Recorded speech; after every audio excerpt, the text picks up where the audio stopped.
Hi, welcome to Chamber Chats. I'm Bruce Williams, the CEO of the Greater Victoria Chamber of Commerce. Therefore, a chamber chat is what we're having today. I would like to begin, as always, by acknowledging that I live and work on the ancestral territories of the Lekwungen-speaking Coast Salish nations, the Songhees and the Esquimalt. Proud to live and work with them every single day. We record in the podcasting studios of Czech Television, and this broadcast is brought to you by Island Savings, a division of First West Credit Union, and C-SPAN Victoria Shipyards. Today on the program, we're going to carry on with our conversation about the fact that all of us together are currently taxiing on the recovery runway as we move our way through this pandemic. And the people that are doing the pivoting and showing the leadership are the pivot pilots. Today, we're going to talk with three of them who, in fact, during this pandemic, when much of business is being threatened, they are expanding. One of them is the reason why people always say to me, man, you dress really well. You look really sharp. Why is that? Well, the reason is I do a lot of my shopping at Outlooks for Men. And Dale Olsen is the guy who runs Outlooks for Men. And Dale, you're expanding. You're expanding your footprint into a new location. First of all, congratulations. Thank you. So you're on the 8th Street store now, downtown, which has been there forever. Yes, I've been downtown for 30 years now. Wow. And you're not leaving downtown. You're expanding. You're opening up a new location in Uptown, which opened a couple of weeks ago. So the question, first of all, is why now? Why is this the time to do that? Well, I'm an optimist, and I actually think we're going to come out of this eventually. And, I'm noticing a lot of growth in Victoria, both downtown and elsewhere.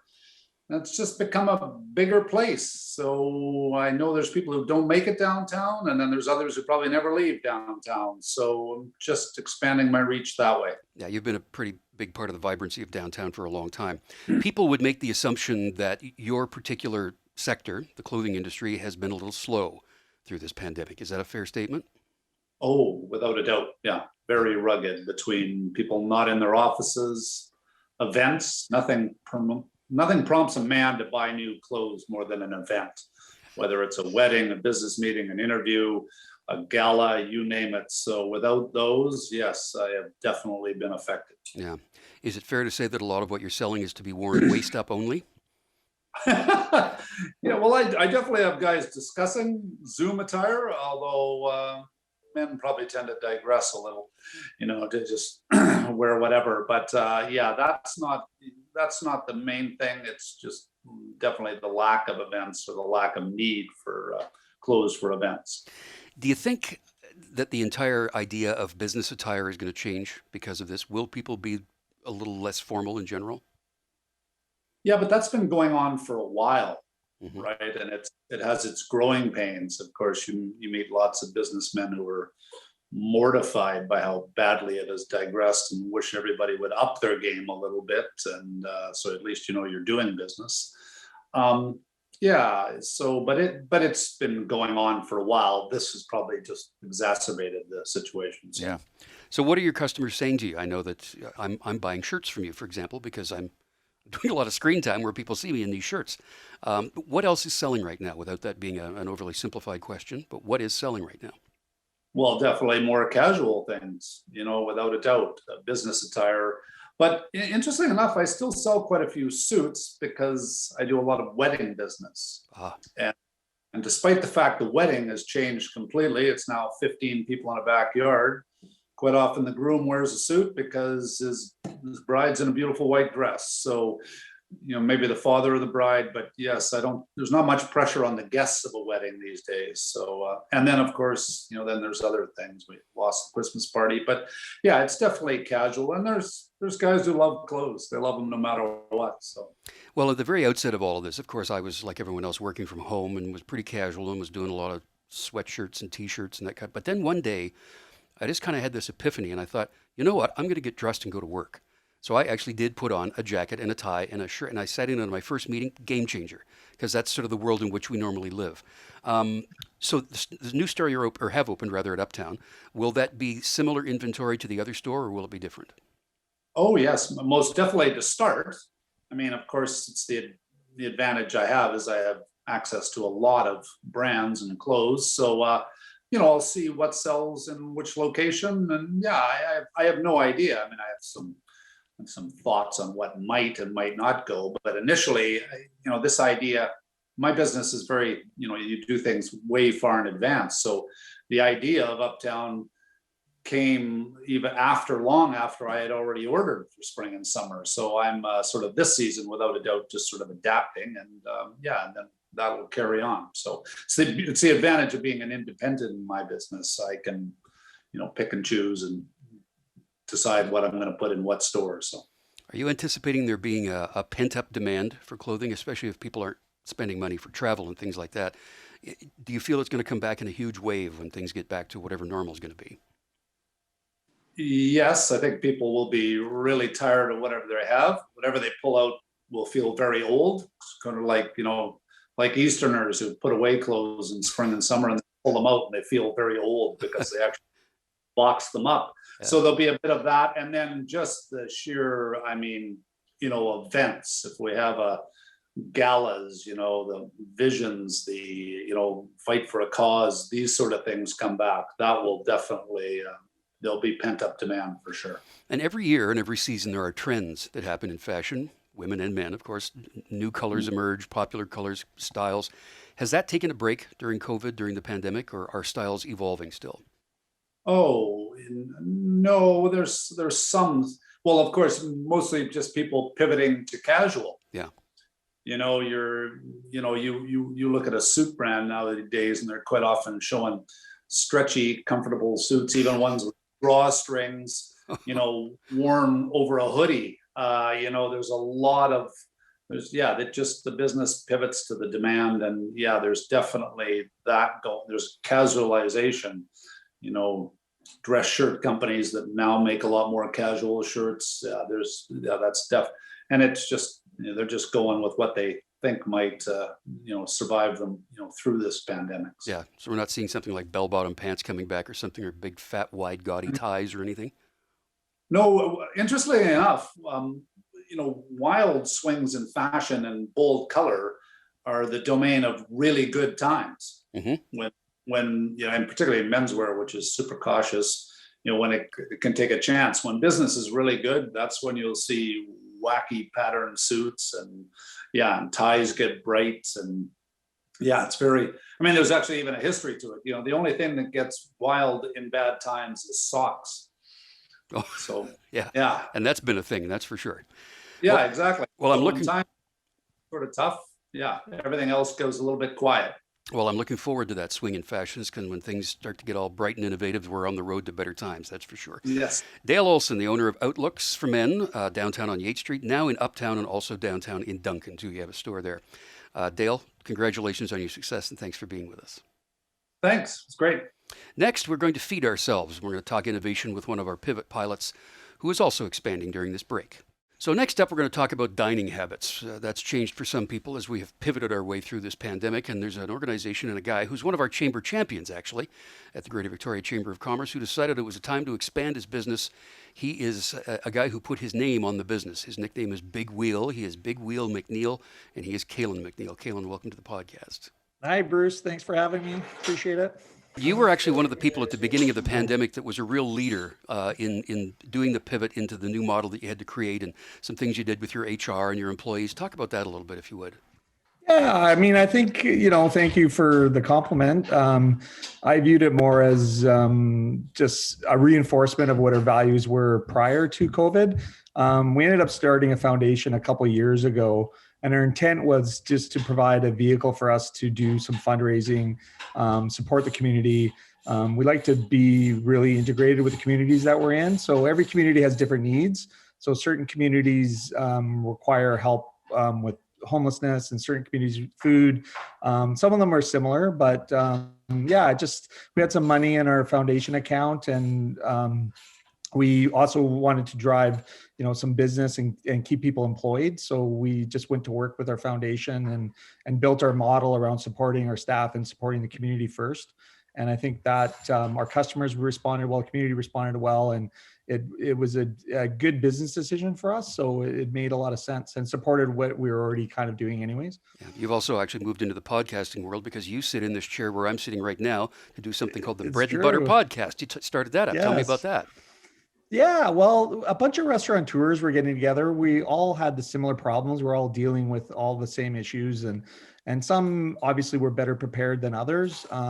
Some, in the restaurant industry, it's a very passionate, creative space. So there's some people that have restaurants that don't have that strong of business backgrounds or skills. So and there's other creative people that have really good ideas on how to pivot.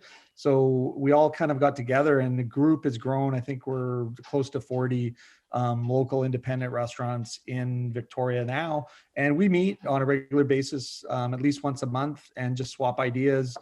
We've got a Slack channel. So if any of us need support, one of the commitments we've made to each other is just to be full disclosure on business planning, some financial information, just best practices on how to prepare. If you need financing from banks, what bankers should you approach? How should you do it? What does the plan need to look like? And then just overall stuff to do with systems, takeout apps and delivery apps and things like this. So it's been really, really good. I've been in the industry, 22 years now, and I feel like I'm an expert in it, but I've learned a lot through this collaboration. And there's, some competitors that are viewed as competitors and are our actual competitors, and we're coming together and, just trying to, help each other. I think, the byproduct of the pandemic is, going to over impact the restaurant industry and hospitality sector. So I view this as a very positive community-based initiative, and yeah, super proud of it. Good for you. The Bread and Butter podcast is actually available through the Czech News website. Czechnews.ca is where you can hear that. So, COVID comes along. You were just ready to open up a brand new location in Nanaimo, and the pandemic was declared. You went ahead and opened that restaurant. How did that go?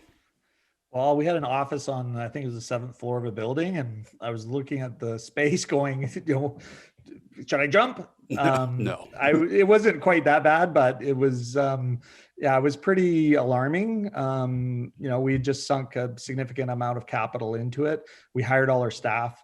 We were super excited. It's kind of one of our, spaces. We're proud of all of our spaces, but this one is the next generation, and, really happy about it. And obviously having to go up there and talk to staff and, we just hired them. Yeah. And now we're laying them off. Was a little bit tough, but, ultimately, 2-week gap, we figured our systems and we're able to hire everybody back and opened up. And it's been, I would say, one of our most successful openings, and despite the COVID. And that's a credit to our team. It's a credit to our management.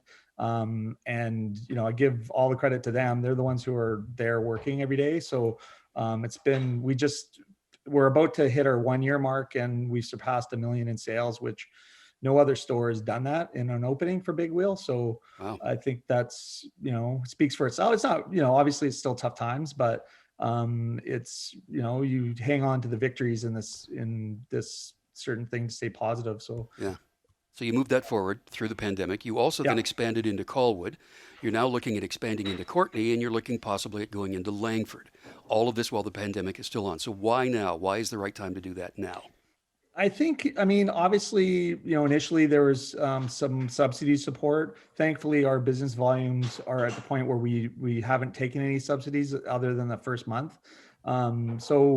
There's been some government grants. So one of the things we did with one of the grants is buy the food trailer, so we can expand and we can hire people. And you view this as an opportunity to kind of, build the basics that you have in your business as far as strengths and fundamentals. It just really got us focused on what we were doing and how we were going to do it. And then just look for those key opportunities. We'd owned land in Courtenay for some time. And we're planning to do a building, and we were planning to do it probably, we would have started this summer. So COVID had slowed it down. So we were looking at other opportunities to continue with an expansion model in a way that we're just doing it smartly. The food trailer for us, a food trailer came on the market, and it seemed a little insane at the time, but the deal, it was a very good deal. The person that had it for a long time needed to sell it. And we paid them, a good price for it. So it was kind of a win-win. And it gave us an opportunity to just kind of do something different and still feel like we're in business and not on our back foot. So yeah, it might have been crazy to some, but I was viewed as crazy by my partners, I think, but Crazy like a it's fox, worked right? out. You also Yeah. did the huge pivot into the apps and the delivery and the takeout that's all been very successful. So, Calen McNeil, Big Wheel Burger, Big Wheel McNeil, Cook Street, Vic West, Saanich Plaza, Colwood has the food truck coming soon to Courtney and probably into Langford and in South Nanaimo too. Congratulations, and Calen, thanks for being with us. Thanks, Bruce. Next, we're going to talk to a pivot pilot who's pivoting on the home furnishing side. Are you tired of looking at the same stuff every day? You're not alone. So we're going to talk right now about some changes that are happening in a company called Moe's Victoria. Moe's Home in Victoria, located one in Chinatown and another location coming up soon. Curtis Vertefeuille is the guy to talk about that. First of all, Curtis, you moved from your Chinatown location about a half a block over onto Store Street from Pandora. Tell me about that move. Yeah, so we recently, a month ago, moved from our Fiskard location, which was where we started 5 years ago, and we took over the spot where Ocean River was. So we've expanded; it's twice the size. The store is beautiful, and it's been really well received. So we're happily in our new location here, still in Chinatown. It's someplace, a street that I would never want to leave, but couldn't say no to this space for sure. Well, as we spoke about with Dale Olsen from Outlooks, he's moved a location into Uptown. You're opening up a location in Langford very soon, but you're going to stay downtown. You're not doing one for the sake of the other. So tell me about why is now the time for you to move and relocate, open up again in the West Shore. For us anyways, it's been a banner year. I think our industry in general, people are at home, and like you said, they're wanting to make the improvements because they're spending more time there, that sort of thing. So we have been busy. We've always found that Langford has been a huge market that we just are missing out on. A lot of times Langford residents don't like to come downtown, or vice versa. So the opportunity came up in a new development called Tallwood on Pete Road. And it's in development now. So we're looking at early next year, opening up the same size of what the new store is here in Chinatown. So it would be a nice size as well. Yeah, I mean, with people working from home more, it leads to them saying, well, that chair's got to go. I'm really tired of that. Tired of looking at it. But going to where the shoppers are is what you're doing, right? Because if people are working from home in the West Shore, you're going to them. Exactly. Yeah. Yeah. It was just an opportunity that as well. It came up and it made sense, and we are definitely looking forward to being out that way. So it's been a banner year, really. It has, yeah, it's been good. So what are people buying? What are you selling most of? When the pandemic first hit, we were doing a lot of home office, just getting people set up because they weren't obviously ready for working at home full time. So that was a huge area. Now sort of, over the year, it's really everything. People are doing full renos. They are sort of, have some extra cash from not being able to travel, that sort of thing. So it is, there's not one area that's really booming, but it's kind of a general everything. Yeah. What about the supply line? There's some things that have been interrupted, and raw materials shipping has been held up. How's that been an impact on you? Luckily, I mean, at Moe's we have 2 warehouses that we all use together as a company. So we're about 95% in stock. So 2 weeks to get anything from our range, which is kind of unbelievable at this point. There are some items, specifically, items from India, where it's a little bit difficult to get things out of these days. But in general, that's kind of what set us apart as well. Is just the delivery time. We're able to get it into somebody's home a lot quicker. Did you have anything that had to go through the Suez Canal? No. That's good. Good to know. So the location in Langford, as well as the one downtown, will the inventory be the same, or will one differ from the other? You know what? That's a good question. I think it will vary. It really depends on what that market and what this market is looking for. The downtown market is sort of a little bit smaller spaces, so we do a lot of condo furniture, that sort of thing. Whereas Langford, there's some bigger homes and so on, so we'll probably have a little bit more of that out that way. The feel and the brand will definitely be the same. Okay. Yeah. We talked about men's fashion with Dale Olsen because his new location in Uptown is happening as well as downtown. Are there trending things happening in furniture right now? You mentioned home office space, but people do have this extra income. What's trending? Well, it's funny. We were talking with Dale there. The really dark dark and stormy are the colors of furniture this year as well. So for a lot of black and grays and neutrals, there's not a lot of color.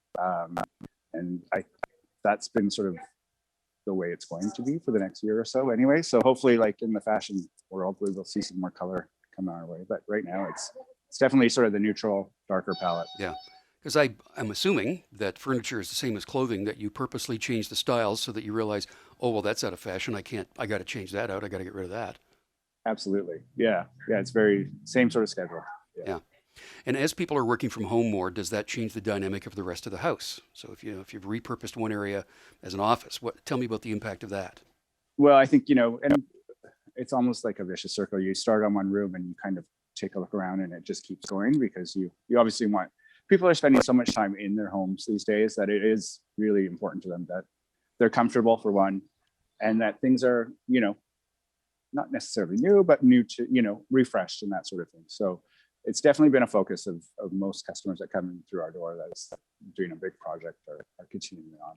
Yeah. So as you expand, you're going to be hiring more people, obviously. Is workforce a problem for you? You know what? We've just recently hired 2 people for the Chinatown store out in Langford. We haven't gotten there yet, but we definitely will be hiring a new team out there. And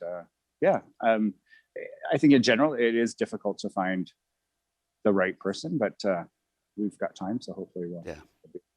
Well, congratulations on the move in on the new open coming up in Langford. The new Moe's location is right at the foot of Pandora on Store Street. You can't miss it. And congratulations on the move and on the expansion. And thanks for being with us today. Thank you. You bet. Curtis Vertefeuille is the guy at Moe's Victoria, Moe's Furniture downtown, and soon to be in Langford. Okay, so that's it for the Chamber Chat this week. You can always find these at a later time if you want to rewatch them. They're on the website of both the Victoria Chamber, victoriachamber.ca, and checknews.ca is where they're posted. And we want to thank our guests for being with us here today. Thanks once again to our sponsors as well. Island Savings, a division of First West Credit Union, and C-SPAN Victoria Shipyards. And again, the reminder about the Calen McNeil podcast is called Bread and Butter Podcast. That's also available through the Check News website. Thank you for watching. I'm Bruce Williams from the Greater Victoria Chamber of Commerce. We'll see you for another Chamber Chat. For more episodes of Chamber Chats, go to checknews.ca/podcasts.